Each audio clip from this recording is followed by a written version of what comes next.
Welcome to ESPN's Champ Week, presented by Principal. And we come to you from T-Mobile Center in Kansas City. Semifinal action as Texas Tech will take on Houston in our first matchup. You're the favorite, so make a statement.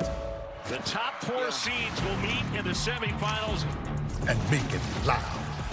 Houston making a statement, the #1 team in the land, the #1 defense. There is a collective joy this team plays with. If we can continue to fight aggressively defensively, we're doing that, we're winning. I'm coming for the crowd. 'Cause now or never. Cyclones fans making some noise. Hill South in full effect. This is a Baylor team that is getting hot. Looks like Baylor basketball. The semifinals tonight. You're watching the Phillips 66 Big 12 Championship. Here in Kansas City, the lights are out here at T-Mobile Center. The 4-seed Texas Tech taking on the 1-seed Houston. You're watching the Big 12 here on ESPN. The first of our 2 semifinals will have Texas Tech and the 1-seed Houston. They're #1 in the country. It's still to come. Iowa State and Baylor. The winners meet in the championship. Welcome courtside, John Sciambi and Fran Fraschilla. Houston, #1 team in the country, and they feature the Defensive Player of the Year in the Big 12, the Player of the Year in the Big 12 in Jamal Shead. It is quite an impressive performance he's put on this year. Especially when you realize he was not on the preseason Big 12 all-conference team. And what did he do? Over 18 games, John, he made his mark on the league with his playmaking, his defense, his scoring, but most importantly, his incredible leadership. The coach on the floor, that's been personified by Jamal Shead. For more on the journey of Jamal Shead and his impact, here's Chris Budd. He has become the unquestioned leader, Boog, on this Houston team, but it came with patience and some hard lessons. He can pinpoint to one play exactly of what changed the course of that career, and it's Wisconsin, the final seconds in 2021. Shead into the front court. I didn't look at the clock once. Just saw Kyler wide open. And they don't get a shot off. We were all sad, but nobody blamed me. Everybody on that team had my back. It was a turning point for me because I could have did a lot better, and I know I wasn't going to let that happen again. I think the greatest teacher any of us ever had is failure and mistakes. If we'll just have the right attitude about it, you usually find a way to get better. What gave him the confidence is when he went back in the locker room and he was there crying. Kelvin Sampson came, he put his hand on his shoulder and he said, I don't care what just happened. I want the ball in your hands at the end of every game. Jamal Shead today has the confidence to even correct Kelvin Sampson if he draws a play up incorrectly. That is the type of leader that he has. Well, the vaunted Houston defense, one of their assignments to control this guy for Texas Tech, Isaacs. Yes, he's mercurial, he's confident, he's fearless, and he needs to play well tonight in order for Texas Tech to play their best basketball. Ready to roll here at T-Mobile Center. Houston and Texas Tech in our first semifinal. And the winner will take on the winner of Iowa State and Baylor. Jennings and Francis jump it up, and Francis wins the tip. Jamal Shead gives off here. Houston with the basketball. With a win in this tournament, there is a chance that they could be the 1 overall seed. In fact, they would likely be the #1 overall seed if they win the Big 12 championship. Here's Emmanuel Sharp, gets inside. Shot won't go. Fight for the loose ball, and eventually Robert Jennings pulls it down. You got to go toe-to-toe with them on the glass. Great look inside, and Jennings with the throwdown. Robert Jennings, the 6'7" sophomore from DeSoto, Texas, and coming off a 10.7 rebound performance against BYU. Big thing, John, when you play Houston, you cannot let them get the first punch in that fist fight. Sharp wide open and buries it. 2 times now, Texas Tech has come to double Juwan Roberts, but we've seen how good a passer he is. You look at the guards and you think about Pryor and Shed, but Sharp is someone that you got to deal with. Here's Francis, had it knocked away by McMillan. Let's give you an injury update. Here's Chris Budden. Yeah, Texas Tech Darian Williams is not going to be available today. He has a high ankle sprain that happened yesterday. We even talked with Grant McCaslin this morning. I spoke to him 90 minutes ago. He was anticipating him being able to play today. I'm told he's being held out as a precaution. All right, so Darian Williams out, as is Warren Washington. So it's a shorthanded Texas Tech team. When these two schools met in January, it was Houston coming up with a win. There is Warren Washington. And obviously one of the issues for Grant McCaslin is figuring out how do you solve that great defense for Houston. Yeah, John, I'm going to tell you this right now. Darian Williams' loss is a devastating blow to this team because over the last 5-10 games we've seen it. He's become a tremendous player. Forward Walton handling. Walton, who's done good work since being inserted into the starting lineup, flips that one up, rattles in and out, and Houston with the ball and the lead, 5-2. Toss inside, Francis had it knocked away, and he draws the foul. Kelvin Sampson, head man at Houston, and a guy in his 10th year, and what a job he has done. Oh, he's rebuilt this program, this storied program, to new heights. It's the start of the 17th season. Only Gonzaga with more wins. There's Francis, got great deep position, and he puts it home. Francis, who stands 6'8", but he's got that long wingspan. They're without JoJo Tugler, who's done for the year following foot surgery. Isaacs, pull up, that's a 2. Roberts, and eventually in the hands of Shed.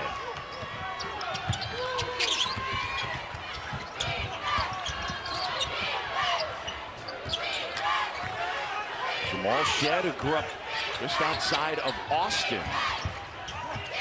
Said it was never really a dream, though, to play at the University of Texas. Glad where he ended up. Pryor flips it up, a little bit strong. Roberts rebound, that wouldn't go. Jennings has it.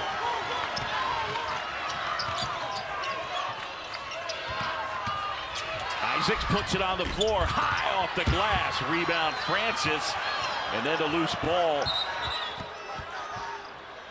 And Jamal Shed was... Boy, a couple guys are down. Yeah, he was pointing at his injured teammate down there. Well, Pop Isaacs was down on the floor, John, and I thought he was hurt. He's up. Yeah, so that's got to be Juwan Roberts. Got his hand on his right leg. Hasn't really moved. Roberts, a crucial player for Houston. Redshirt senior from St. Thomas of the U.S. Virgin Islands. And a guy that rebounds. He's got a vast array of post moves and a really good offensive rebound. Well, keep in mind, John, Terrence Arsenault is out. He was injured in December, a game you did. Achilles. JoJo Tugler's out. Ramon Walker is out. They might get him back. It has been an incredible year for a team that's the #1 team in the country right now.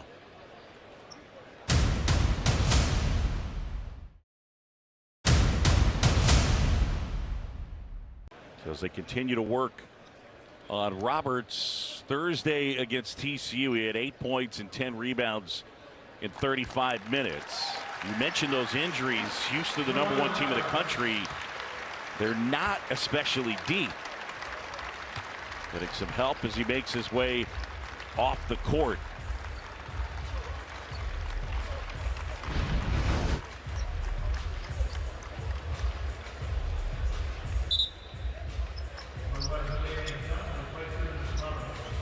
He just got tangled up with Pop underneath as he landed. Well, Keep in mind, John, this guy's as tough as they come. 2 weeks ago, he got 7 stitches in a game at Oklahoma. Missed a few minutes of action, was back on the court, and that right hand has been bandaged ever since. Yeah, you can see the black tape on that right hand across the thumb area as they continue to work on him. Damian Dunn has checked in. So Houston going a little smaller. Cryer gives off. Dunn the Temple transfer, and that one rattles out.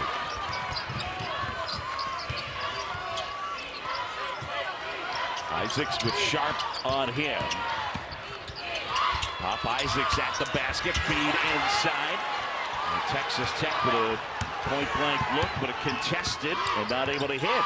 Robert Jennings has got to make that shot.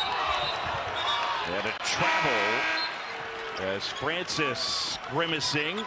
He lost his footing. We touched on it the first 2 days. For whatever reason, we've seen deep at each end of the court, players lose their footing. And it's been, slippery at times. Now, there's a little pall in the air right now because of the injury to Roberts and, of course, Darian Williams being out. This is Toussaint. Steps back, and he'll shoot 3 free throws. They get the foul on Sharp. The transfer from West Virginia and Iowa, Joe Toussaint, has had a solid year for Grant McCaslin, young man from the Bronx, New York. Said he was excited to grab him because he's an excellent on-ball defender, and he's really been a catalyst for that Texas Tech defense this year. Last 2 games with rough shooting for Toussaint, 5 for 18. Honorable mention in the conference. New York kid, started at Iowa, then on to West Virginia, and now a Red Raider.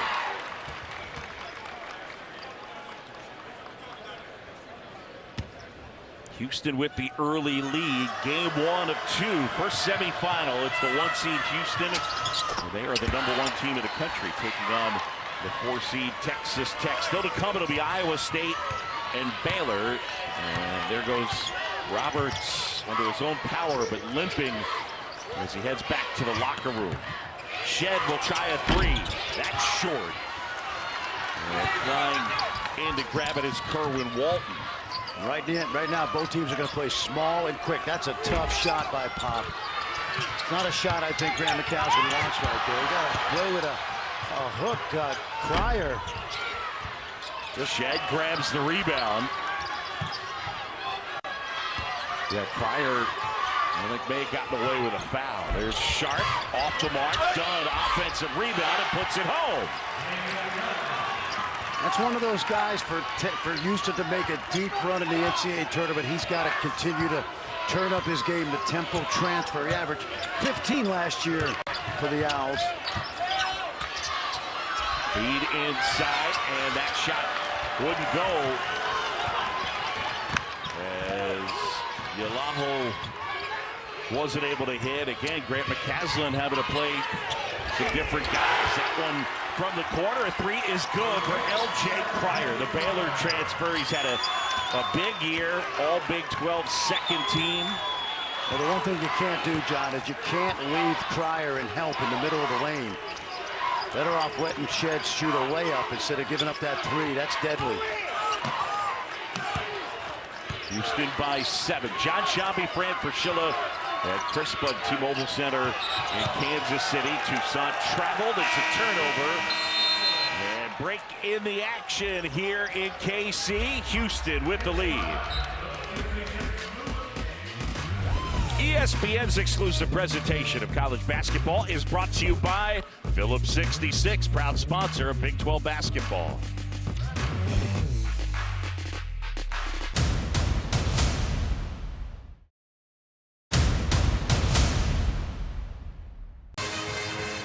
Welcome back to Kansas City. That is Juwan Roberts currently outside of the Houston huddle. He's come back in from the locker room. I'm being told it is a shin contusion on that right leg, and he is available to go back in. Wow. Well, that's good news for Houston.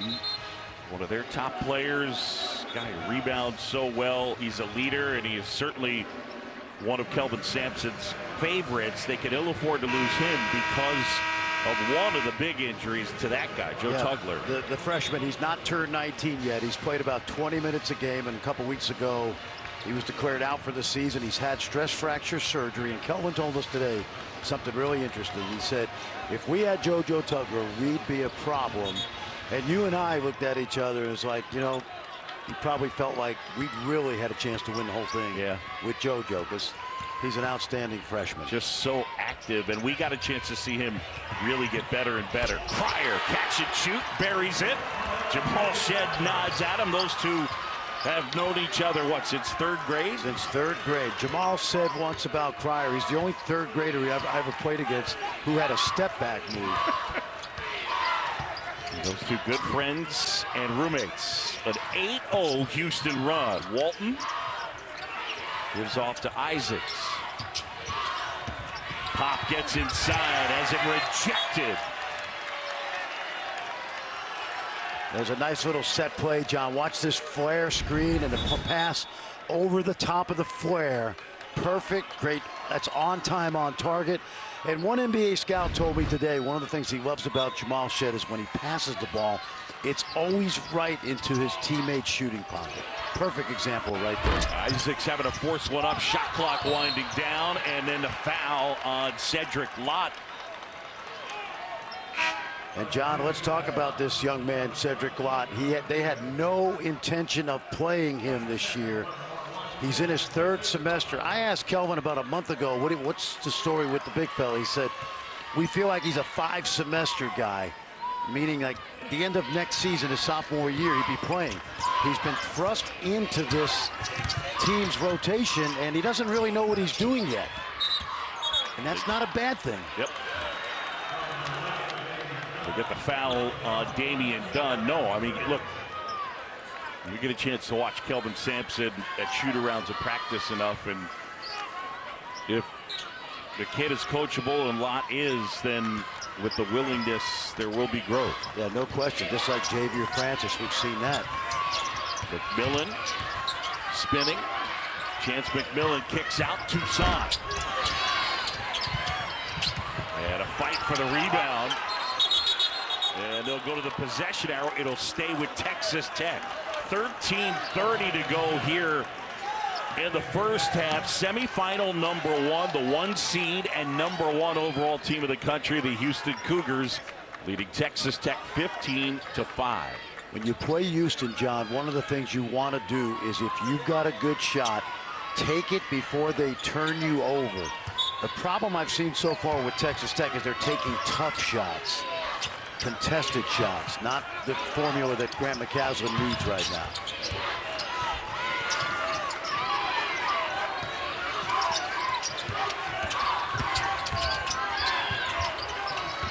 Shot clock winding down. Toussaint got to get something. Ball fake, hoists it up, and that's a shot clock violation. That is sweet music right there to the Houston Cougars when they hear that shot clock violation horn. Grant McCaslin knows what he's in store for here today. An elite level defense his group is going up against.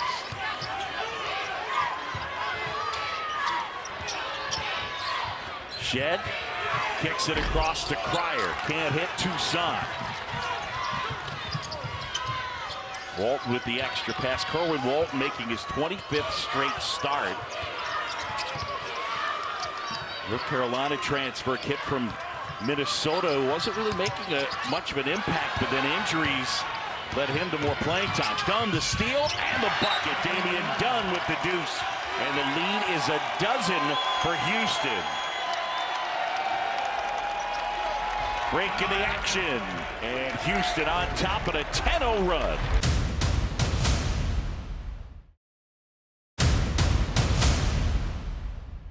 Welcome back to the T-Mobile Center. We're talking to Grant McCasland during shoot-around, asking if there was anyone he remembers coaching against that was like this Houston defense, and he said absolutely.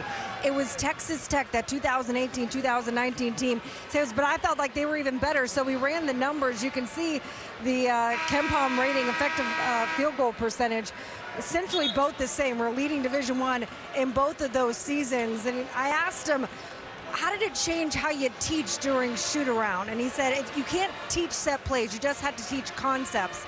And last night, one of his former players, Tyler Perry, who plays at Kansas State and played with Grant McCasland at North Texas, came over, they were talking, and he said, hey, what do I need to know of what it's like to play against Houston? He said, you gotta take the open shot, because you may not get a better one. Yeah, if you're open, shoot it. And it's a hard one, right? Because obviously, they're not going to give you too many open shots. No. Isaacs. Walton step back, and that one off the mark. And shot flies in for the rebound. It's funny, though, isn't it, when asking Chris Budden asked him, who do they remind you of? And the Texas Tech coach said, yeah, Texas Tech.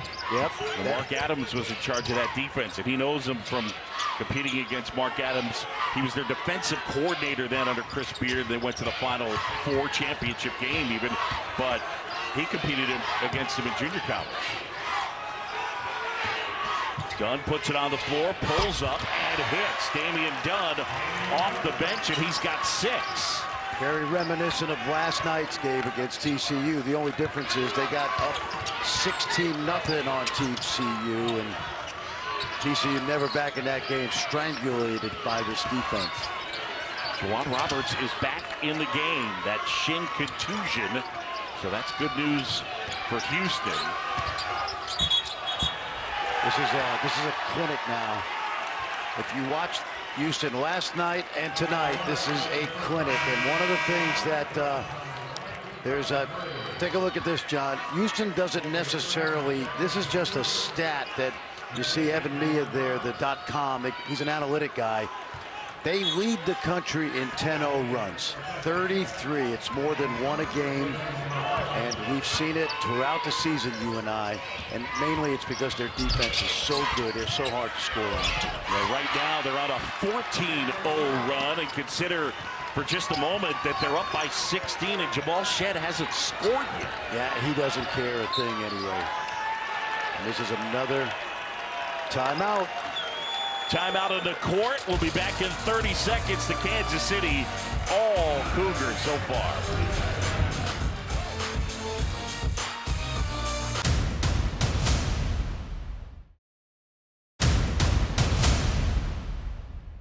Brothers, your defense is outstanding. But we got 32 minutes. We got 28 minutes left to play. They don't give awards, they don't give medals out after 28 minutes. Let's just keep playing. Let's just keep playing. We got 32 minutes left. Take a look right here. You know, they're up. It doesn't matter what the score is. They're going to continue to play their defense. Look at what I love about Dunn taking that charge. I've said this a couple times this year, John. He did not fit into the Houston culture when he first got there, and Kelvin had to browbeat him, and this kid is a whole different looking player than the one we saw even 2 months ago. Look at him. They are relentless. Toussaint at the basketball fake. Shot clock winding down. Isaacs from deep and buries it. They needed it. A 3 from Pop Isaacs. And I'll tell you, Damian Dunn is so upset with himself right now because he was such in a great stance, and all Pop did was shoot like a 35-footer, and he had to shoot it because there was no breathing room. Sharp wandering into the paint to the corner. Malik Wilson, a former Texas Tech Red Raider. Pryor gives off. Dunn gets fouled, and Damian Dunn will go to the line and shoot 2. Let's take a look at that from range shot. Yeah. I'm telling you, watch Dunn now. He's ready to guard, except you got to play him like 30 feet out. And before that, look at that reaction. Before that, he was in Pop's grill, and Pop just happened to shoot a shot that Dunn didn't think he would shoot it from. Well, I mean, Pop's previous step, his heel went on the Big 12 logo at midcourt. Yep. So kudos to Pop Isaacs for knocking it down from deep. Now, all he's got to do is do that consistently the rest of the night. Not easy. The fact that Damian Williams is not in the lineup as a late scratch, just to me, it's just a devastating loss for a team. He's the lifeblood of that team in terms of his playing and his intensity. Yeah, Darian Williams, one of their leaders and a guy that they look to, and now out with that ankle injury. Shed hoists and hits his first 2 of the game. Jamal Shed. He heard you. He heard you. He said, oh, Shambi doesn't think I can score? Okay. I just said he hadn't scored. I wasn't implying anything, Jamal. But what we know about Jamal is it's not about his point. Feed inside. And Yalo is fouled. All right, ACC tournament semifinal action. Currently, North Carolina, the 1 seed, taking on Pitt. Still to come, Virginia and NC State. NC State knocked off Duke. Yes, they did, and Jeff Capel's done a terrific job with the Pitt Panthers. That's a tough shot. That's the kind of shot that you want Pop to take. Shed tracks it down, and Houston into the front court. Close in on 9 minutes to go first half, and the Cougars leading it by 15. Wilson eyeing and shooting, and that one was almost down and then bounced out.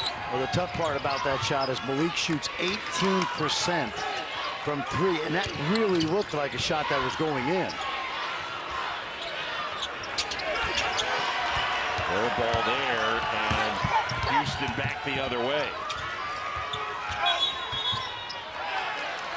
And Malik Wilson stepped out of bounds. Turnover, 8:40 to go.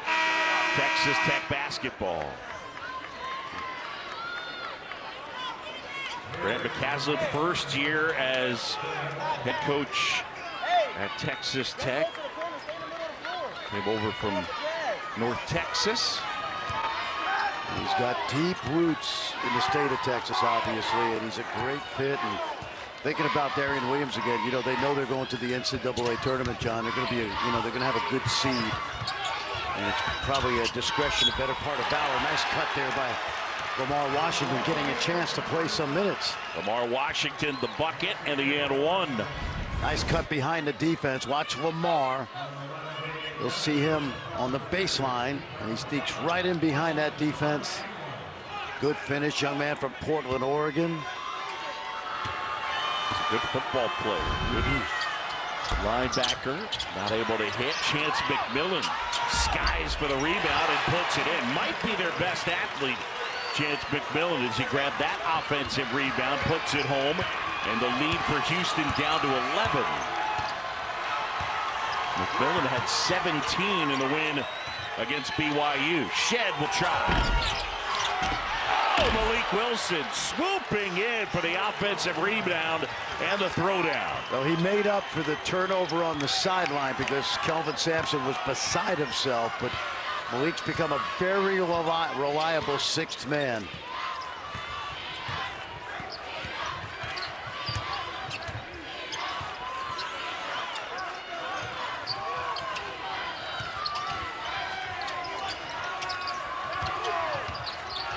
Washington hands off. Toussaint. Shot clock winding down. Toussaint from the elbow. Shot clock violation. And there's that defense again. Under 8 timeout here in Kansas City. The winner of this one heads to the championship game. Texas Tech and Houston. And right now the 1 seed up by 13.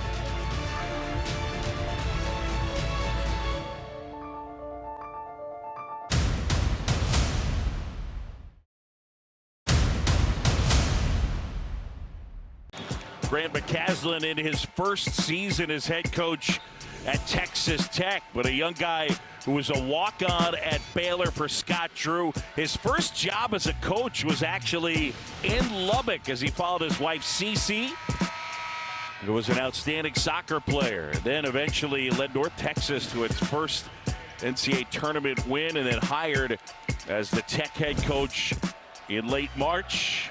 A guy who's got charisma, intensity. He's fun to talk to. Yeah, he's very honest. He's going to tell you about his team, the unvarnished truth. And Remember, it was that game against Purdue in the NCAA tournament during COVID that really put Grant McCasland on the map. The upset of number 4 seed, Purdue Boilermakers. Shed lob to Francis, spinning around, and then that shot missed everything. It's been an incredible coaching career for Grant McCasland, but you think about what could have been if he didn't go to Lubbock and follow a girl there that ended up being his wife. The other option was starting a laundry service with Chip Gaines. Yeah, the Chip Gaines of Magnolia. Well, that might have worked out pretty good too. So he might be a win and a win. Yeah, he'd be sitting behind us in the Gucci seats. Yes, that's right. Well, he's from the Scott Drew tree, obviously. Jerome Tang, Matt Driscoll at North Florida. Paul Mills now at Wichita State. Bob Isaacs had it knocked away earlier in the year when we were in Lubbock. Chris Budden told the story of how Grant McCasland and his wife Cece connected. It's a pretty great romantic story. One of the things, even today in his office, Grant McCasland has a framed jersey that his wife wore as a soccer player in college, which is pretty special. Wilson, and they get a block on Texas Tech. Part of the reason, let's watch this drive right here. Yeah, you see the defender at Washington was never in front of the man with the ball. And it's a good call right there. But, you know, John, when he was named the head coach at Texas Tech, after all those resume items you talked about, he is a great fit for that community. He really is. They love tough, hard-nosed basketball. He's a great guy, great family man, and he fits like a glove. Pryor with the air ball. Tech back the other way. Isaacs. Yeah, that one from deep. He couldn't hit. Out of bounds. One and done. 6 to go first half. You know, the Red Raiders on the short end as Houston leads 25-12. And Grant told us today that he gives Pop a lot of freedom. But sometimes those shots, you know, we were talking about getting them up quick before you turn it over. That one I thought was a little bit too far out of his range. Jed is fouled on that jump shot.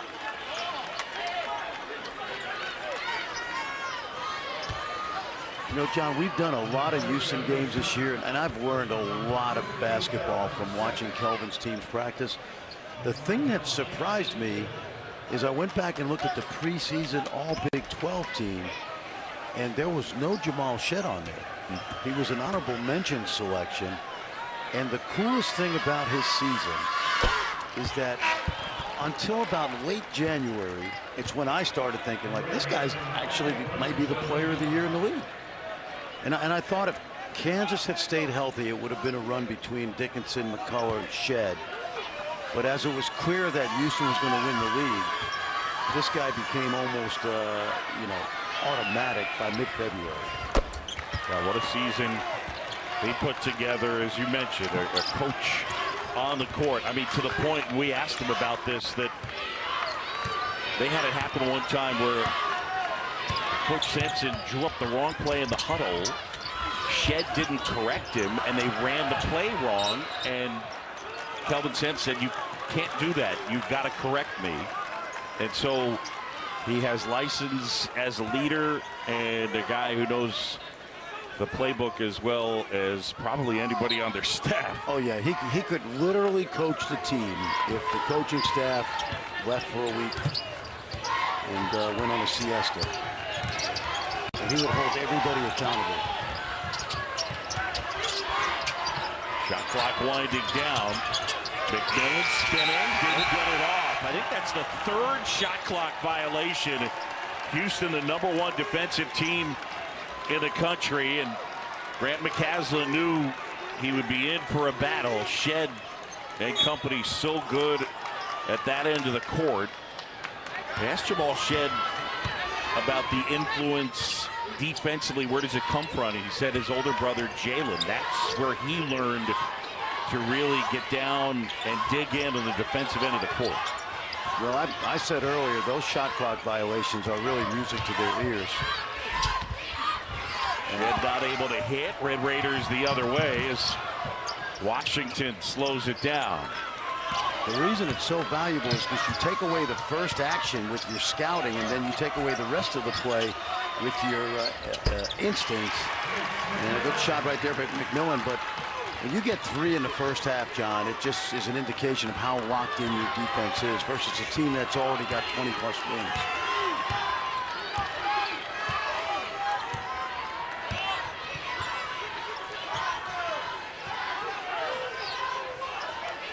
For Kelvin Sampson, the emphasis is always on execution, and Shed, to the point of correcting, he said he doesn't care who's right as long as someone on our side is right.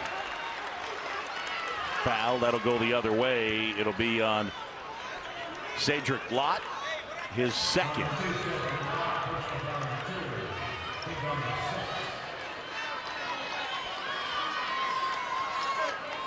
Top 4 seeds advancing to the semifinals, and for Houston trying to win the Big 12 championship and secure the #1 overall seed in this year's NCAA tournament.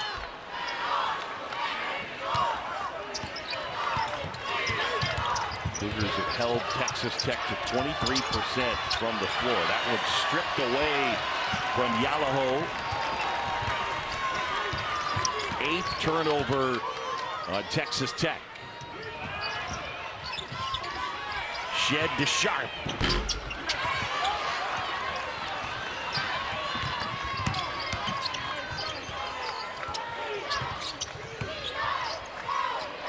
McMillan buries that one.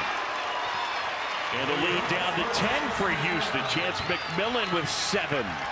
And he caught Jamal Shed napping, because as soon as he caught it, he raised up before Shed could contest it. And Shed was disgusted with himself. Good looking shot. Pryor steps back, can't hit.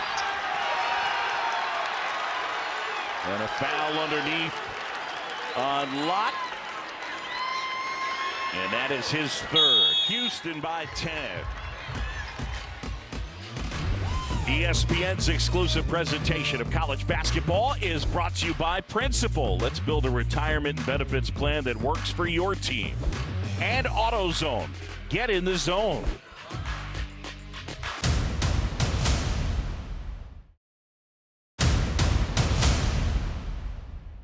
I think the offense is good enough, Sean. I really do. I think the big issue for Houston going into the NCAA tournament is not having Joe Tugler. And they played without Arsenault since December, and Ramon Walker may be back, but Joe Tugler gave them an energy level, John, off the bench that would match any team they play in the NCAA tournament, and he's not going to be there.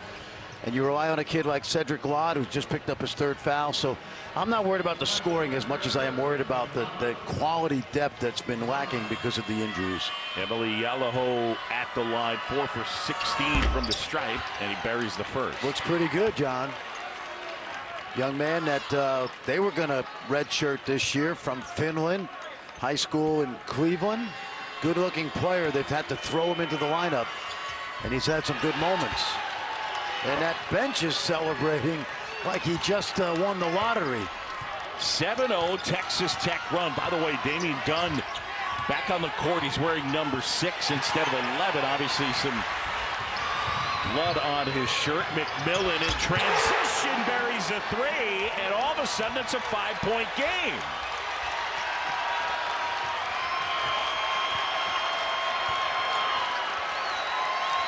Well, when it comes to grit and toughness, obviously Houston's got boatloads of it, but so does Tech. The pass went to the corner. Pryor had it. McMillan was on him, and like 4 guys on the bench. Offensive foul. We've seen that in this tournament. They are not going to allow the shooter to make contact if he kicks that leg out, and Ray Natilli was right on that. We couldn't see it from where we were, but he was pretty adamant about that. That's the equivalent of a defensive flop if you shoot it and kick your leg out, and where Ray Natilli had his advantage point, that's what he saw. So that foul will be on Damian Dunn, his 3rd.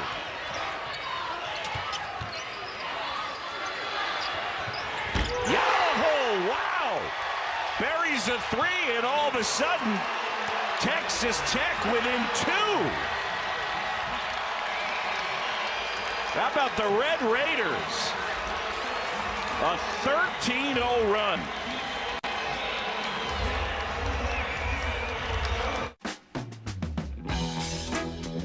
This is not just a pharmacist. This is not just a refill.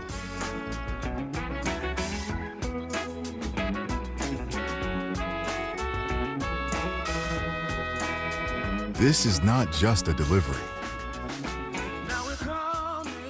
This is being independent. Together. Walgreens. Back here in Texas Tech on quite a run, 13-0. Chance McMillan's had a good game. Yes, he has. And the freshman from Finland, Emily Jaloho, knocks down the third 3 of his career. And we talk about kill shots, 10-0 runs. Houston leads the country with 33. Texas Tech only 9. But they'll take their 10th kill shot. It came at a perfect time. They're right back in this ball game. Houston led by as many as 16. Grant McCaslin without Warren Washington, without Darian Williams, and minutes in this one to Emily Jaloho, Lamar Washington. Shot wouldn't go. There's Washington flying in for the board. Texas Tech could take the lead with a 3.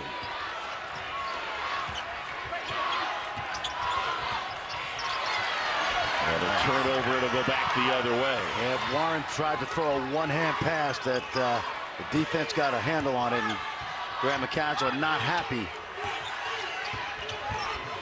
Sharp leaves his feet, gives off Shed. Dunn inside the 3-point arc. It's at 2, and it'll go. And he certainly helped the cause, Damian Dunn, with 8 points. Under 90 seconds to go, the Red Raiders have turned this back into a game.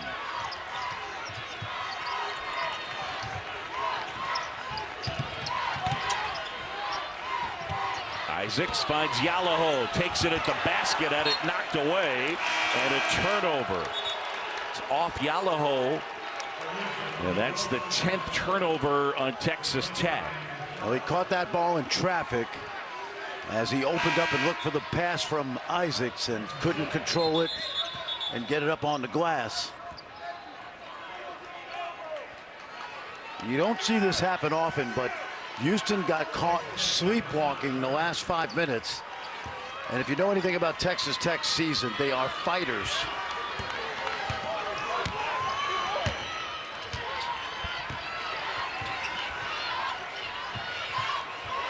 Shed trying to feed Dunn, working on Walton. Dunn has it ripped away, and they get a foul on Dunn, and that'll be number 3. Well, I said early, John, when you play Houston, you have to deal with the bully on the block. And right now, take a look. Steal and foul, and they're going to foul a really good shooter. And when you play Houston, you can't lose the game because you're fearful of going at them. That uniform that says Houston will intimidate many teams, but not this Texas Tech team. They're in a street fight right now. Walton at the line. And knocks it down. Kerwin Walton, who mentioned his 25th straight start, really got his playing time increased as Dunn will sit with 3 fouls, but Walton got a chance to play when Devin Cambridge suffered a season-ending knee injury December 6th.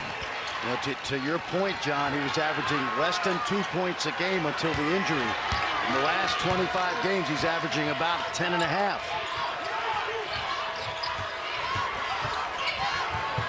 Quarter 3, Cryer gets it to go. I know what Grant McCaslin's thinking. No matter who is on the court for Houston, do not leave L.J. Cryer.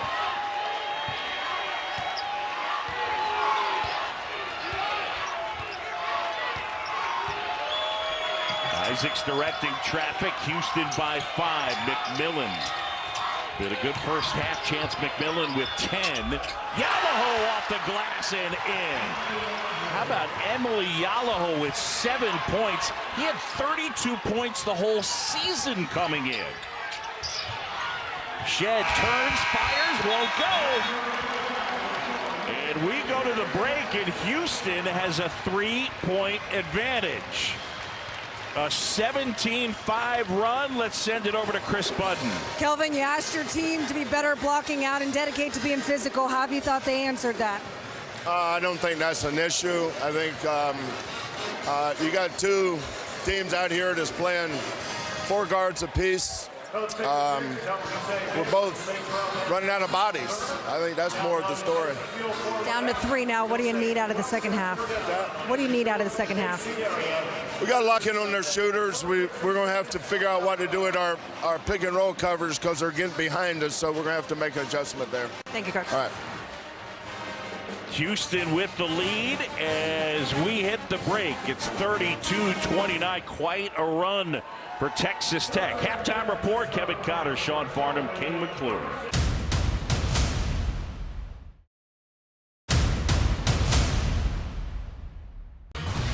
Welcome back. You're watching ESPN's Champ Week presented by Principal. Well, L.J. Cryer and Houston got off to the fast start, but Texas Tech, led by Chance McMillan with 10, getting right back in the game. You're watching the Phillips 66 Big 12 Championship. And at the half, it is number 1 Houston leading Texas Tech 32-29. Welcome back courtside here in Kansas City. John Sciambi, Fran Fraschilla. Chris Budden will join us coming up. Well, Houston got off to a fast start. They were up by as many as 16. And I don't know about you, but I was sitting here thinking, I think Texas Tech is in some big trouble. Yeah, but what we've seen all year from them is they are tough and gritty. That's because their coach coaches them that way. And this was a 13-0 and eventually 17-5 run to end the half. Chance Williams from deep, Chance McMillan, excuse me. Yalaho, the freshman, who's been in witness protection much of the year, steps up, and the coach's kid, well, I'd say he's pretty pumped up. Let's send it over to Chris Budden. I had a chance to talk with Grant McCaslin at halftime. He said Chance McMillan has been the difference maker over the last couple of minutes, showing a lot of confidence. He said this second half, though, it's going to come down who's going to be scrappier. He said, I know that Houston didn't play as well as they did the last 10 minutes when they got up to that big lead. We're going to get their best coming out this first 4 minutes. I think that's a pretty safe bet. So Houston ball to begin the second half as T-Mobile Arena is filling up. Semifinal number 2 coming at you after this one. It'll be Baylor and Iowa State. Sharp fires and hits Emmanuel Sharp from straight on from 3. You just cannot leave him. That time, Pop Isaacs was looking into the lane. At Sharp and Cryer, you got to make them drivers. Toussaint got deep position, now outside. Feed inside, and Jennings able to draw the foul. Good ball movement there. Houston leading it by 6. That foul on Francis, his first. A peek at the first half stats. There's that run that Fran alluded to, 17-5. Both teams with a run of 13-0 or better.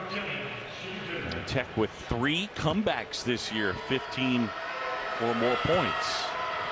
Yeah, they were down 15 at the half to a really good BYU team at home and battled back. And one thing Grant McCaslin has done with this program, you know, they had it under Beard, they had it under Adams, but that grit and toughness is certainly evident this past season in his first season.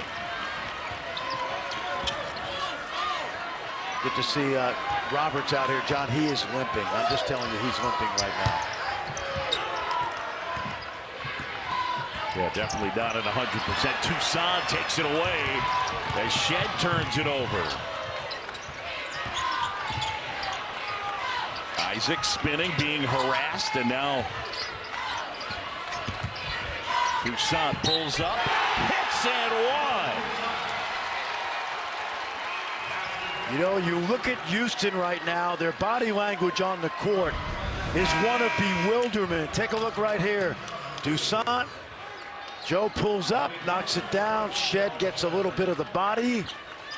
And it's almost like a heavyweight champion who thought he was going to knock out the opponent in the 3rd round.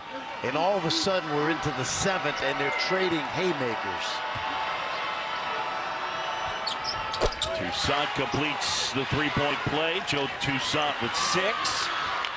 It's a 1-point game. Shed sitting after picking up the foul. Malik Wilson, the former Red Raider, is checked in. Sharp hesitates, gets inside, flips it up. That's short. Out of bounds. And it'll be Red Raider basketball. So a chance for Texas Tech to take the lead. Their one and only lead in this game was 2-0. Kelvin Sampson taking a seat, a little frustrated right now.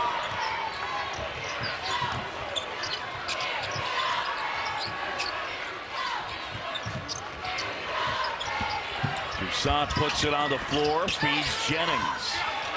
And that pass a little too high for Walton. Out of bounds, and it'll be Houston basketball. John, I'm watching Roberts, and I think there's got to be a point. Now listen, Kelvin Sampson's a Hall of Famer. He's got a million more wins than I do. But at some point, he's got to wonder whether it's better to rest this guy the rest of this game. He certainly knows his team way better than me. But Jawan looks like he's at like 60% out there. And again, we were told a shin contusion.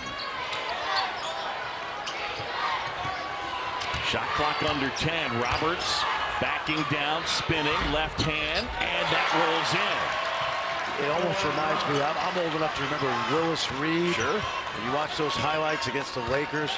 And what I love about that guy, man, you're going to have to, I'm sure he wants to be out there, and he does want to be out there, but man, is he tough. Isaacs puts it on the floor at the basket, and one. Pop. And a chance to tie it up. That's a drive with force right now. And when you play a team with the toughness of Houston, you got to go right up their nose. Perfectly done. Watch this, right through Sharp, and that's exactly how you have to play. When I say bully on the block, I obviously mean that figuratively, because they are arguably one of the toughest teams in the country. And Pop Isaacs completes the 3-point play. And we got ourselves a ball game, 37 apiece, just getting going second half. John Shambi, Fran Fraschilla, Chris Budden. Yeah, Roberts is hurting. Saw that leg almost buckled on him there. Sharp will fire. And a hit, Emmanuel Sharp. I'm telling you, that's the 3rd time that Pop Isaacs has given up a 3. Wilson can't shoot it. You leave him open. You don't leave Sharp open.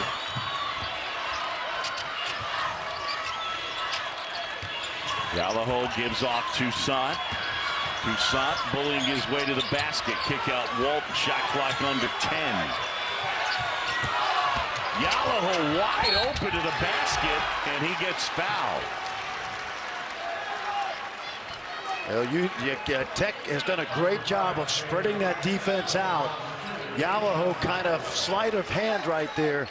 Houston expecting to blow up a handoff, and he faked it and got to the basket. This young man, a late bloomer. Finland, John, think about it. NBA players from Finland, Lauri Markkanen, Hanno Metala, who runs the Finnish Basketball Academy.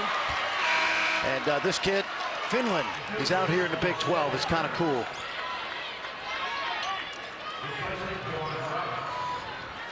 Juwan Roberts is going to grab a seat.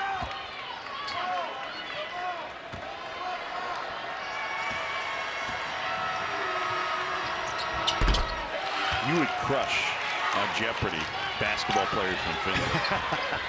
Miro Little. There you go. Okay. Here's another. Come on, man. I can put a team together. I know. Sazu Zalin. Wilson jumper, got it. As he books the 2, Houston leading it by 4. And Malik Wilson with that many.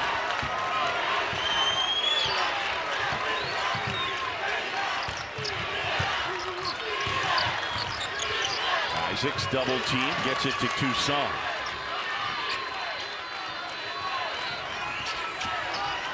McMillan to Yalaho. Feed inside. Toussaint. Good job to slap it out to Isaacs. That feed inside wouldn't fall. Francis the rebound.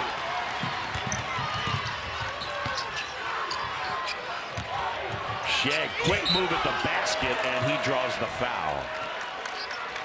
Jamal Shedd will shoot 2 when we come back. His Cougars hit a ball game. It's a 4-point game.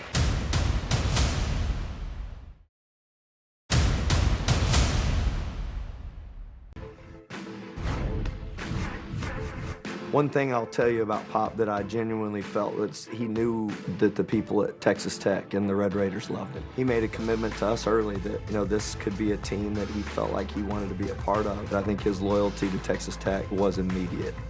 Look out, Pop Isaacs gets hot early. That's how it's done.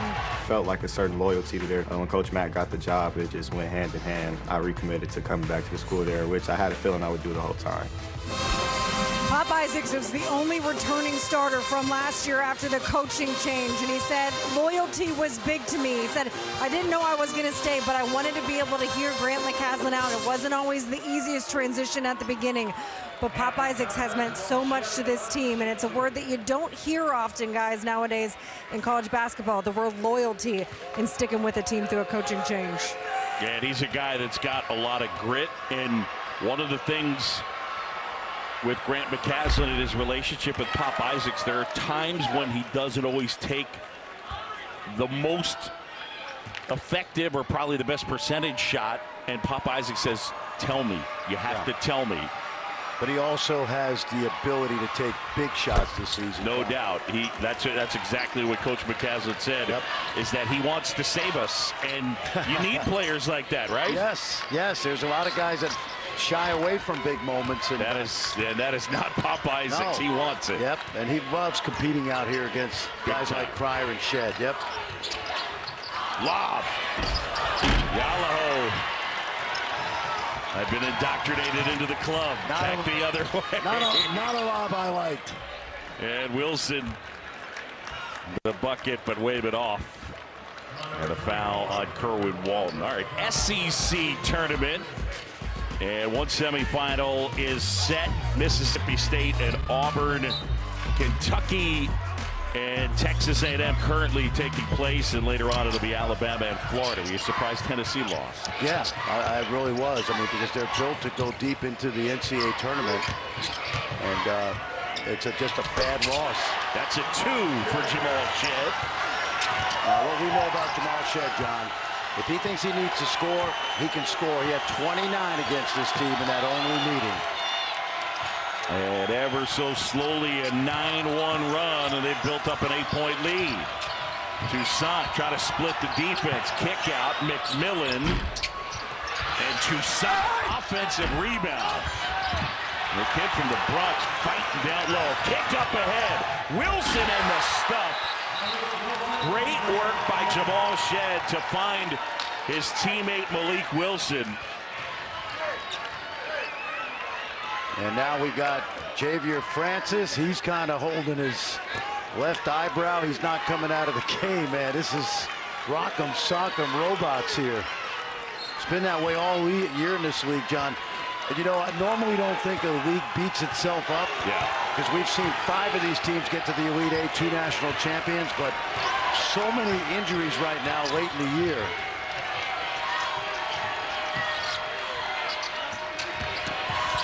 McMillan swings it. Isaacs, little floater. That shot deflected. Yalaho was stepping on the baseline, out of bounds. And it'll be Houston basketball. For you younger kids out there, rock'em sock'em robots, Google it.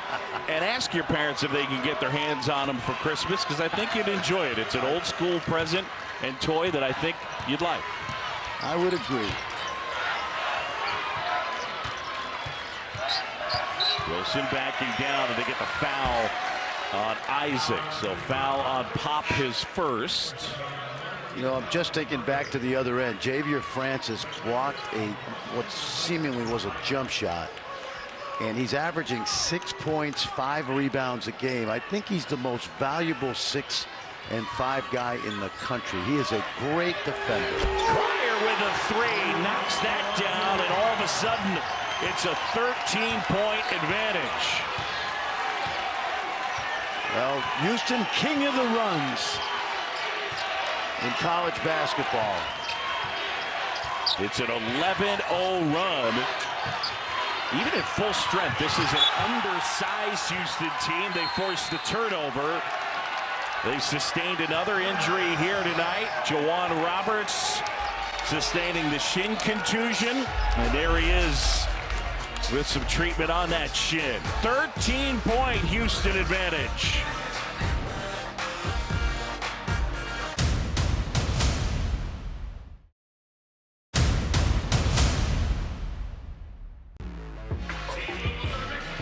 Semifinal number 2, Baylor and Iowa State. The winner of that one will face the winner of this one between Houston and Texas Tech. What's your early thought as far as Iowa State and Baylor? Turnovers. If Baylor doesn't turn the ball over, they have a much better chance to score. In the first meeting in Waco, Baylor squeaked by on a late layup by Jaden Nunn, but Iowa State 26 points off turnovers. That was a big emphasis when we talked to Scott Drew this morning. And John Otzelberger telling us how the Cyclones have won the battle of points off turnovers in every game but 2 out of their 32 this year. Yep. Shed, pull-up jumper. He gets fouled. Toussaint didn't like the call.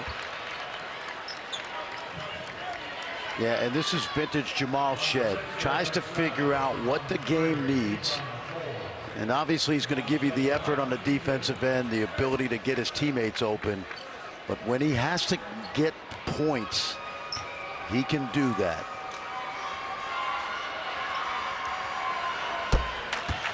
Knocks down the free throw. Shed.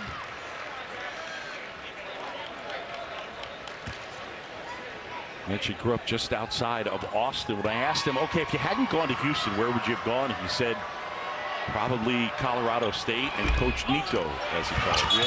Yeah. And by the way, they have another great point guard up there, Isaiah Stevens from Dallas, and that would have been an incredible backcourt. I just love the way, and Chris pointed it out going back to his freshman year, just the way he's grown and grown and grown into this incredible leader and player.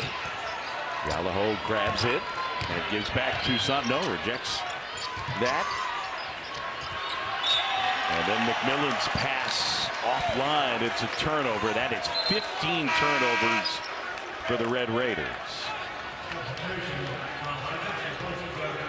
I'm going to guess that we won't see Juwan Roberts the rest of the night. I just don't think they need him. And they're playing for so much bigger next week.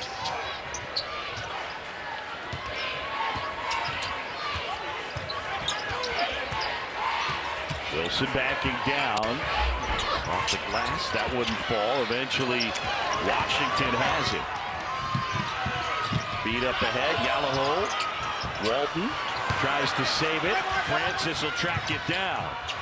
Francis at the basket, gets it to go. Pretty nice play by the big guy at 6'8". John, they do that layup every single day. And Kelvin Sampson tells his team, don't get bored if you're getting better. This is not JV high school here. That will help you. And you just saw the young man who's improved so much over 4 seasons, 3 of them playing and 1 as a redshirt.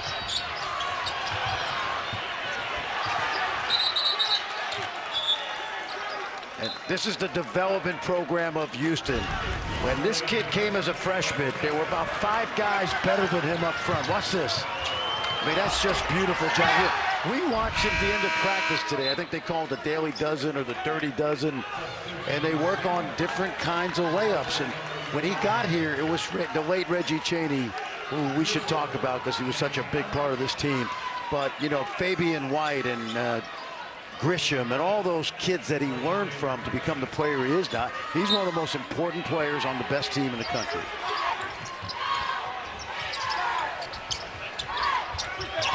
McMillan ball fake. That's a three. And Dunn pulls down the rebound. Damian Dunn normally wears number 11, wearing number 6. His jersey either got ripped or had blood on it. Yeah, so he switched it out from 11 to 6 and no name on the back. We got 5 guards out there right now. Sharp underneath, off the glass, wouldn't fall.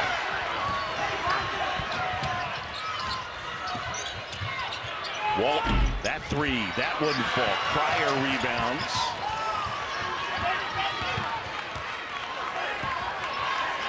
I'm sure they've done this year, but because of all the injuries right now, you're looking at a team with 5 guards out there. Pretty good team.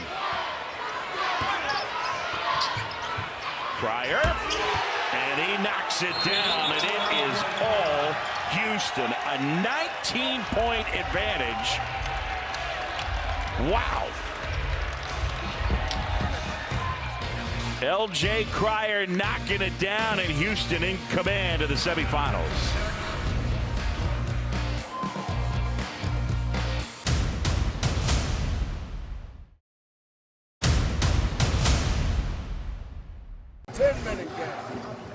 We got to go for 10 minutes. We got to go for 10 minutes. As far as we cannot let up, they got the 3-point shot in their back pocket, right? They get back in this thing easier. And right now, everybody's locked in. You're a team. You're a really good team right now. Stay connected. Stay connected. Kelvin Sampson urging his group, stay connected. It's a 10-minute game. And obviously, the 3-point shot changes things, right? At the moment, they are comfortably ahead 19-0, but what about kill shots? Oh, man. Well, it starts with their defense, because if you can't score on them, you're going to have a 0 right there. See it? And then when Cryer and Sharp and Shed make those shots, they do it better than anybody. And, John, I've seen 9 games in person. No, actually 11 now, about 15 practices. I just love listening to him coach basketball. I don't learn basketball from him. I learn how to coach basketball when you listen to him. Toussaint, good feed inside. Washington couldn't hit. And eventually Kerwin Walton has it. Walton will try and hit. And Kelvin said it. They've got that 3 in the back pocket. And they're going to need a few more of those. He's yelled at his team to rebound. And Kerwin Walton, an elite level 3-point shooter, he knocks it down at about a 47% clip. John, I honestly haven't seen one bad practice this year. Like, there's not one time I went to a Houston practice and I said, wow, they're not into it today. And the best line I've heard all year, and I've heard him say this at clinics, there's 3 guys that can never have a bad practice: the coach, the best player, and the point guard. And in this case, Shed's got 2 of the 3 covered. Kelvin's got the 3rd part covered. It's incredible how much they respond to his coaching. Cryer flips it up, and he got the foul on Chance McMillan. You know, earlier this season, I asked Kelvin Sampson what kind of guy they recruit. He goes, we don't recruit, we evaluate. When I go into a gym, it's not just, can this guy shoot, can he do this? I want to know what your attitude is going to be like when I ask you to come to the gym at 6 a.m. in the morning. And they do it starting in the summer, Chris. When they get back for summer session, they are putting the time in. And, you know, you remember Quentin Grimes, who's now in the NBA. Absolutely. He went, Kansas, and Houston. when he left, I'm convinced that if he stayed at Kansas with Bill Self, he would have been an NBA player. But when he transferred and he came, when he was out on the market, I said, let's see where he goes, because he could have gone a lot of places. And when he chose to go back home to Houston, I said, this kid still wants to be coached hard. And the rest is history. He's in the NBA now thanks to this guy. And he never lets these guys take a day off in practice. Texas Tech got to find their footing in the offensive end. Not an easy task against the top defense in the country as Toussaint draws the foul. And the kid from the Bronx will go to the line and shoot 2. You and I remember the great New York City Catholic League, the CHSAA. This young man played at Cardinal Hayes High School in the Bronx. Probably the most famous Cardinal Hayes alum, Jamal Mashburn. Yeah. Yep. You know, we watched Darian Williams today. In fact, I asked him about the injury yesterday, and I said, man, did you think it was a knee? Were you worried? He said, I was worried, but didn't know until we got here tonight that he wasn't going to play. And if it's precautionary, I get it, because he's so important to this team. His energy and toughness matches anybody on the floor that Houston has, which is why he's going to be a special player the next couple years. And I think Chris, we thought he was going to play, correct?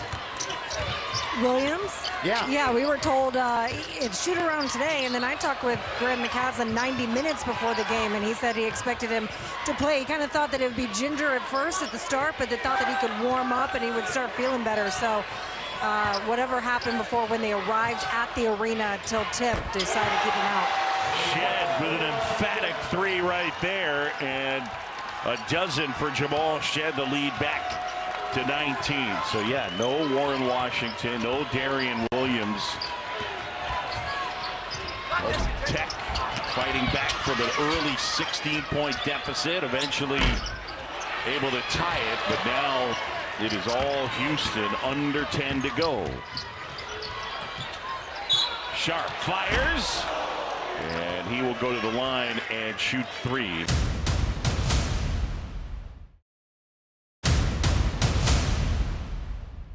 Emmanuel Sharp. It's another guy that redshirted. He broke his leg as a high school senior. Great shooter, coached by his dad, Derek, and another one of those guys, John, that just buys in, has become a really good all-around player, in addition to that great stroke. Folks, Big 12 now at ESPN Plus. It's a must-have for Big 12 fans. Baseball and softball seasons are in full swing. More than 450 matchups available. Most of the games from both conference championships are available. If you're a Big 12 fan, you got to have it. Sign up today, ESPNplus.com/Big 12 now.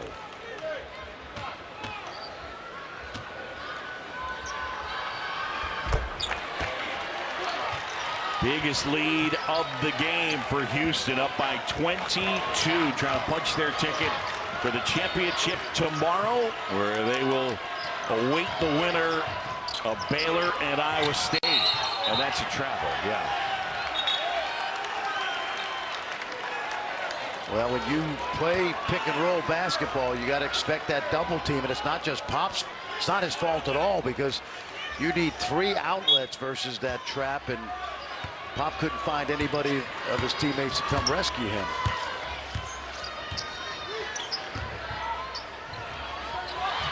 Shed has it taken away by Yalaho, and then they throw it away. Ouch. And that's just an experience. Just like Lott playing for Houston, Yalaho played very little for most of the season. Thrust into the lineup, and he's going to have growing pains. We've seen some great moments from him today. This program at Tech is in incredible shape because they have a terrific coach. John, 23 wins already heading to the tournament. 18 turnovers for Tech in this one that matches a season high, but they will be into the big dance. Shot clock winding down. Cryer's got a fire. And eventually tipped out, and Sharp will set it back up. Now Shed. Coach Sampson wants some movement, but he's got a little pick and roll action here with Shed. Sharp, corner 3, got it.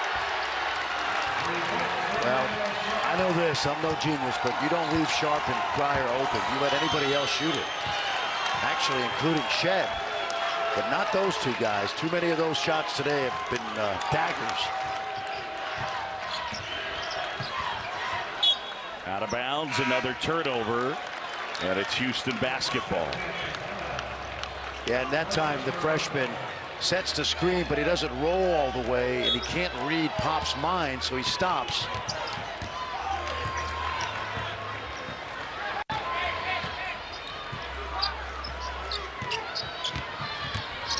Shed inside, finds Francis for the throwdown. And the lead is ballooned to 27.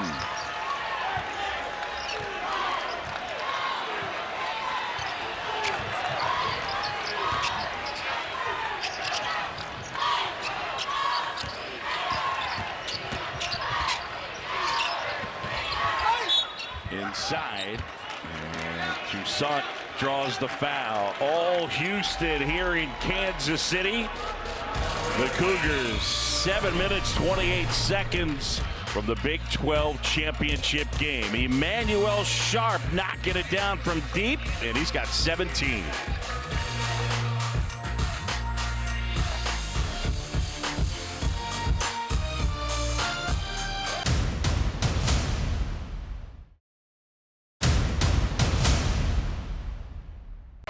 Guys, thanks. So A&M leading Kentucky. Our game here.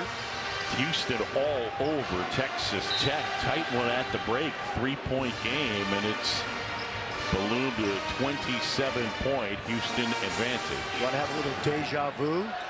Wade Taylor IV has 28 right now in that game versus Kentucky, and you saw him almost single-handedly bring the Aggies back against a Houston team that was up, what, 20 points? Yep.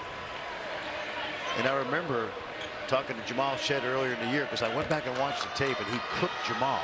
It doesn't happen much. And he said, yeah, he got me. And right now, looks like A&M in control over the Kentucky Wildcats.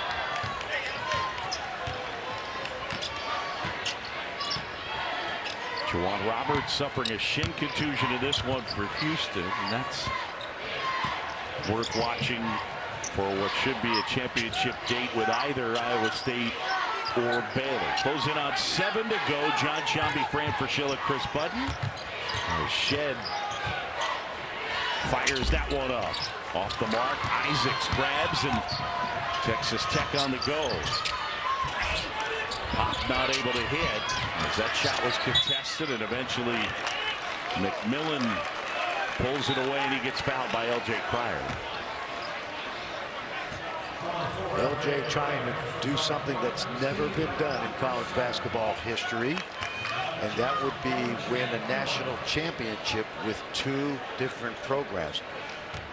And by the way, in the same conference. Do you know who came closest, John? Can you give me a hint?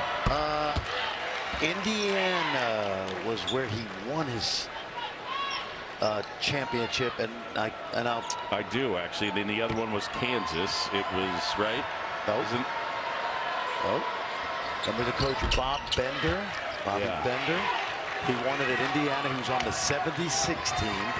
Okay. And then he played for Duke in 78, the team that lost to Kentucky in the final. Okay.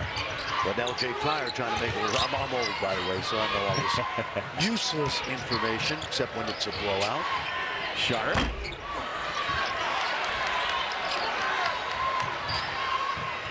Francis kicks out Shed. They'll set it back up.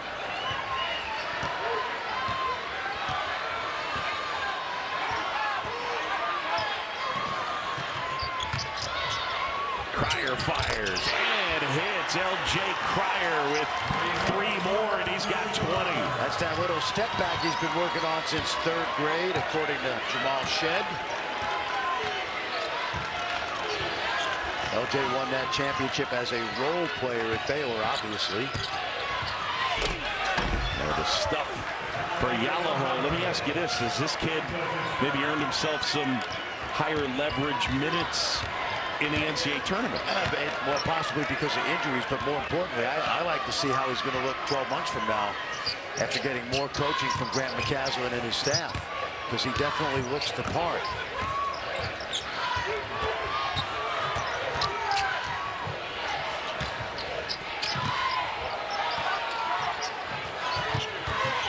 Sharp step back, fires. Look at Francis. Wow. Long arms and pulls down that rebound. And he's not trying to do anything with it except kick it out. And he knows his role. Goes in on 5 to go.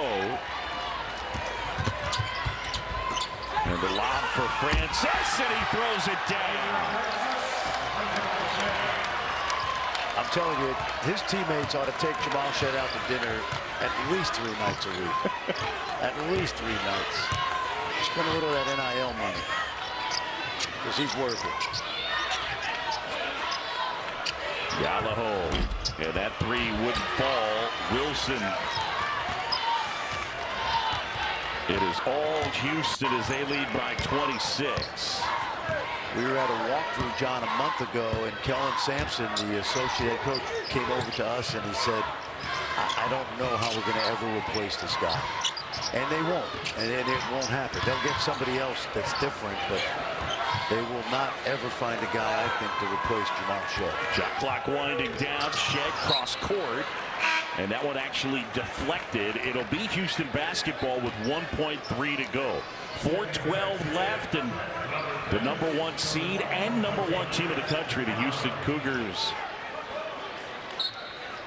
going to be headed to the championship. They'll await the winner of Iowa State and Baylor.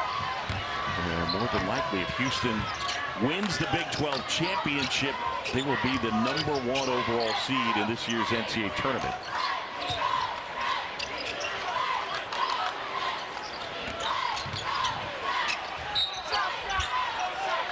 And Lamar Washington foul on the floor. 3:50 to go in KC. 75-49 our score. ESPN's exclusive presentation of college basketball is brought to you by Phillips 66, proud sponsor of Big 12 basketball.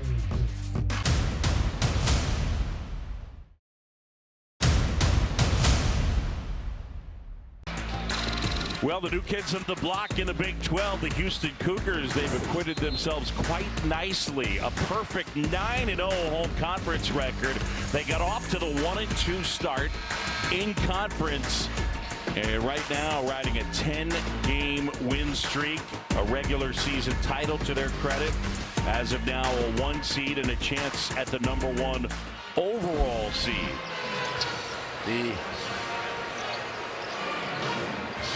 Kelvin Sampson's got to be happy with the way his team has responded. Texas Tech came up with a big comeback down 16. They tied the game at 37, and since then it has been all Houston. Boog, every year Kelvin Sampson does an assignment with his team. He has them sit down and he shares a story. He says, I want you to imagine you're at war and you're hiding in a bunker. You get to pick 2 of your teammates to go run out of the bunker, go grab you some ammunition and come back. Those are going to be the people that keep you alive. I want you to write down 2 names. And when he does it, he takes it. He never tells everybody who they wrote down. It's for him to know which of his teammates, which of the guys on his team they look to for leadership. He didn't have to do it this year because he said, I know everyone is going to write down 2 names. That's going to be Jamal Shead and Juwan Roberts. And he said, actually, that's a lie. They'd write down every single one of their teammates because that's how much trust has been built between this group. Juwan Roberts been watching most of this second half, and yeah, there's a lot of trust with this team. That is a great nugget. I think it speaks to the culture that's been created by Kelvin Sampson at Houston. 10th season and a chance for the Houston program's 730-win season, the 6th under Kelvin Sampson, and 3 in a row. My term for those 2 guys, Chris and John, is culture warriors. They embody this culture of toughness and accountability as well as anybody Kelvin has coached. And that guy is a culture warrior also because he knows his role. You're not going to see him shooting threes or doing anything crazy.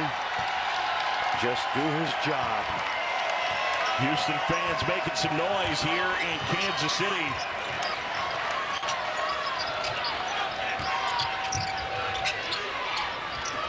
Good look inside. Jennings is fouled. Well, on Sunday, Houston will find out if they, in fact, are the #1 overall seed. Selection Sunday, and we've got you covered. 6 Eastern, SportsCenter on ESPN. Reese and the guys will deliver with bracketology, breakdowns of every region, and then at 8 Eastern, the women's selection special and bracketology at 9 Eastern. John, they'll be in the South Regional, likely going to Memphis first, and then they will be in the regional final if they advance to the second weekend in Dallas. So a couple of easy trips, as you see Kelvin Sampson going to the bench, and a good effort today by Shed, Cryer, Francis. Ryan Eldon has checked in for Houston, a fan favorite.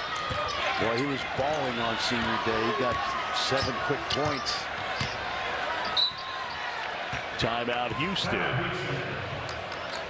2:06 to go. It's a 24-point Cougar advantage. LJ Cryer with a big game here tonight, semifinal number 1. Well, we've watched him for 4 seasons now. Knock down shots. First at Baylor. And all of these baskets. Right, you see those on-time, on-target passes? It's like shooting ducks in a barrel, or fish in a barrel, I should say. Ducks in a barrel. Ducks in a barrel.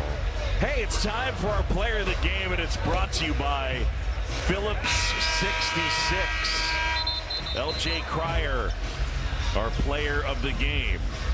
We don't have ducks in Brooklyn, so don't cut me a little slack here, okay? Why am I cutting you slack? You haven't lived in Brooklyn in like, I don't know, 40 years. Something like that, yeah. Ducks in a barrel. Holy cow. Ducks in a row. How about if we shoot ducks in a row? That's the way the cookie bounces, right? Okay. Come on.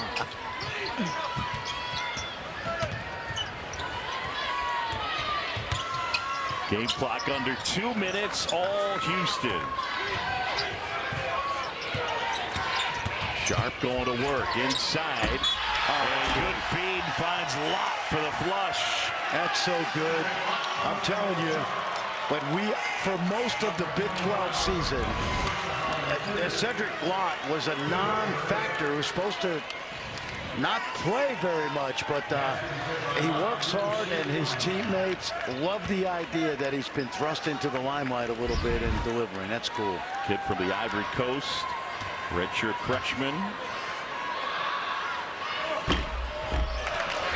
Free throw rattles off. Houston by 26. And again, it'll be Baylor and Iowa State coming up. Little 2-3 zone now by Houston, just to change it up a little bit. Washington not able to hit. Sharp pulls down the rebound.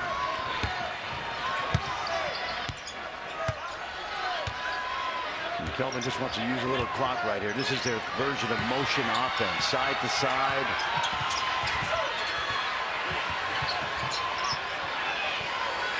Eldon had his shot blocked.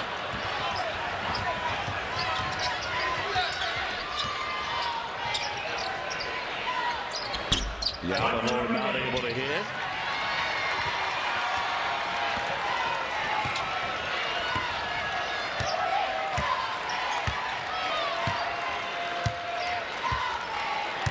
Emmanuel Sharp with 17 points here. 4 rebounds, couple of assists.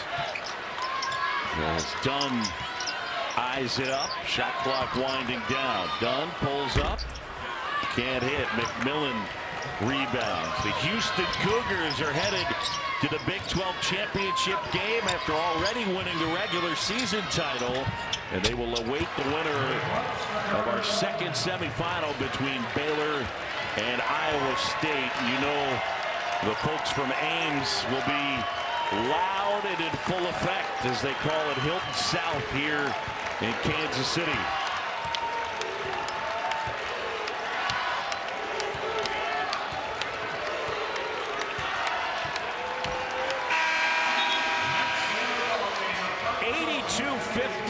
The final, and the 1 seed advances. Houston leaving no doubt, and they are into the championship game. The Houston Cougars Now 30-3 on the season, third straight 30-win year for Kelvin Sampson's group. And here in this one, Texas Tech put up a fight. Houston got out to a 16-point advantage. Texas Tech tied it at 37, and then it was all Cougars. So a look at the brackets. The 1 seed Houston advances, and number 2 and number 3 Iowa State and Baylor coming up in about a half an hour. Kelvin Sampson and company answering the question, at least at semifinal number 1, whose house? Cougs' house. LJ Cryer with a big game. And Jamal Shedd and company advancing to the championship. First year in the Big 12, and we send it over a guy very familiar with this conference, LJ Cryer with Chris Button. LJ, take me back to halftime. You guys had a double-digit lead. It dwindles to 3. What did Coach say at halftime to come out with the energy and the way that you guys did? Believe it or not, he honestly didn't say much, actually. He just wrote attitude and effort on the board, and we knew that's something we had to fix, and we came out with the right attitude, and we had success. Juwan goes down early in that first half. How did you guys have to step up to replace what he gives you guys? Everybody had to chip in as far as defensive rebounding and just playing bigger because Juwan is a big factor on the offense and defense end, so we all had to chip in. You played in this league for a long time, but what does it mean to do it for Houston, get to the title game in their first year in this conference? Can you repeat that? I'm sorry. Yeah, you've played in this conference for a long time, but to do it for Houston and to now be in the title game, what's it mean for this school? I mean, this is special. This is a hard tournament. I never made it this far in the tournament, and to put on for the city that I'm from is amazing. I appreciate it. Congratulations. We'll see you tomorrow. Thank you. LJ Cryer leading all scores with 20 points. And about 30 minutes away from a battle between the Cyclones and the Baylor Bears. 82-59.